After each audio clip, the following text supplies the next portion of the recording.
Hello বন্ধুরা, তোমাদের সবাইকে আমার এই হ্যাপি ফ্যামিলিতে আবারও স্বাগত। তো আমি আবারও এসে পড়েছি নতুন একটা রেসিপি নিয়ে।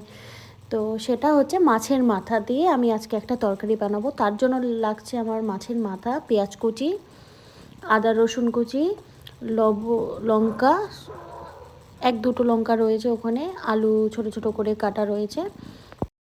প্রথমেই আমি ফ্রাই প্যানের মধ্যে অল্পখানি একটু তেল দিয়ে মাছের মাথাগুলোকে এক এক করে ভেজে নেব। তো অল্প কয়েকটাই মাছের মাথা ছিল, তো ভাবলাম যে আজকে কী করব না করব, তার জন্য ভাবলাম যে মাছের মাথাটাই তরকারি বানাই। কারণ আমার রান্না করার অ্যাকচুয়ালি সকাল দিকটা সময় থাকে না, কিন্তু যখনই সময় থাকে তো আমি অল্প সময়ের মধ্যে যেটা পারি সেটাই করে দিতে পারি। তো ওই জন্যই মাছের মাথাগুলোকে আগে ভেজে নিচ্ছি। মাথাগুলো কিছুটা ভাজা হলে সাইডে সরিয়ে রাখবো। তারপরে একটা কড়াই বসিয়ে দিয়ে তেল গরম হলে গোটা জিরে দিয়ে দেব। তারপরে কেটে রাখা যে আদা রসুন কুচিগুলো ছিল ওগুলো এক এক করে দিয়ে দেব। দেবার পরে আমার আগের থেকে রাখা ছিল যে আলু কুচিগুলো, অনেকে আলু দেয় বাট অনেকে স্কিপ করে, তো তোমাদের এই ব্যাপার, সেটা তোমরা দিতেও পারো নাও দিতেও পারো, বাট আমি দিয়েছি এর মধ্যে। যাই হোক, আলুগুলো এক এক করে দিয়ে দেব। আলুগুলো দিয়ে ভালো করে নাড়াচাড়া করে ওই সামান্য পরিমাণ লবণ দিয়ে দেবো, কারণ কিছুটা লবণ দিলে আলুগুলো ভালো করে মজবে।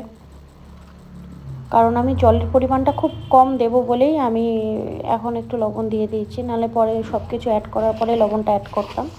যাই হোক, আমি লবণ দিয়ে একটু নেড়ে চেড়ে পেঁয়াজ কুচিগুলোও অ্যাড করে দেব। এখন পেঁয়াজ কুচিগুলো অ্যাড করার পরে ওই এক এক করে হলুদ গুঁড়ো, কাশ্মীরি লাল মির্চ, জিরে গুঁড়ো, সামান্য পরিমাণ চিনি দিয়ে ভালো করে মিশিয়ে ঢেকে দেব।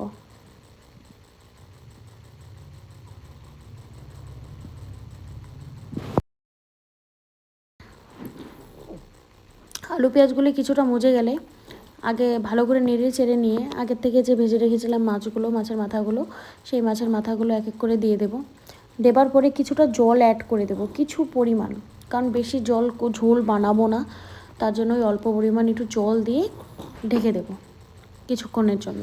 তো আমার মাছের মাথার তরকারি মোটামুটি রেডি হয়ে গেছে।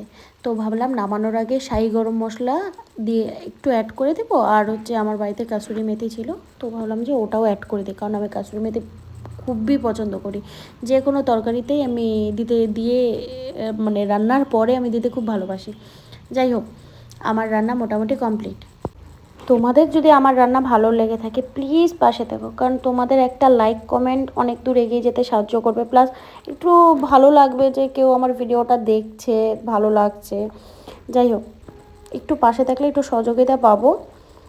আর বলছি, নতুন বছরের সবাইকে অনেক অনেক অনেক শুভেচ্ছা। সবাই ভালো থেকো, সুস্থ থেকো।